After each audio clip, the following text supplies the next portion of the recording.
మత్స్యకారులను లక్షాధికారులను చేయడమే కాంగ్రెస్ సర్కార్ లక్ష్యమన్నారు fisheries corporation chairman మెట్టు సాయి కుమార్. మత్స్యకారుల కోసం కొత్త పథకాలు అమలు చేస్తామని చెప్పారు. రంగారెడ్డి జిల్లా రాజేంద్ర నగర్లో జరిగిన వరల్డ్ ఫిషరీస్ డే ప్రోగ్రాంలో పాల్గొన్నారు మెట్టు సాయి. వచ్చే మార్చి, ఏప్రిల్ నెలల్లో మత్స్యకారులకు ఎలక్ట్రికల్ వెహికల్స్ ఇస్తామని చెప్పారు.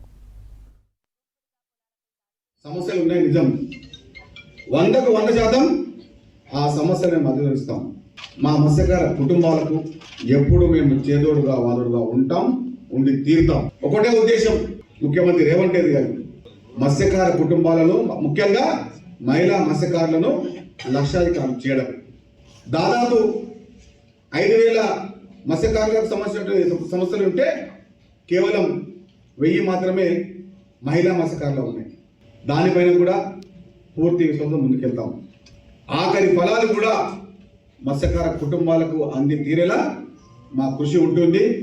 అదేవిధంగా మత్స్యకారులు కానివ్వండి, మత్స్య కార్మికులు కానివ్వండి, చేపల రైతులు కానివ్వండి, మత్స్య పంపిణీదారులు కానివ్వండి, ప్రతి ఒక్కరు వారి యొక్క వ్యవహారం కోసం, వారి యొక్క వృత్తి యొక్క నైపుణ్యం కోసం, ప్రతి నైపుణ్యం సంబంధించిన ప్రతి కార్యక్రమంలో తన ప్రత్యేక పాత్రని, వారి యొక్క నైపుణ్యాన్ని ప్రదర్శించే మత్స్యకార కుటుంబాలకు ఎప్పటికూ మత్స్యకార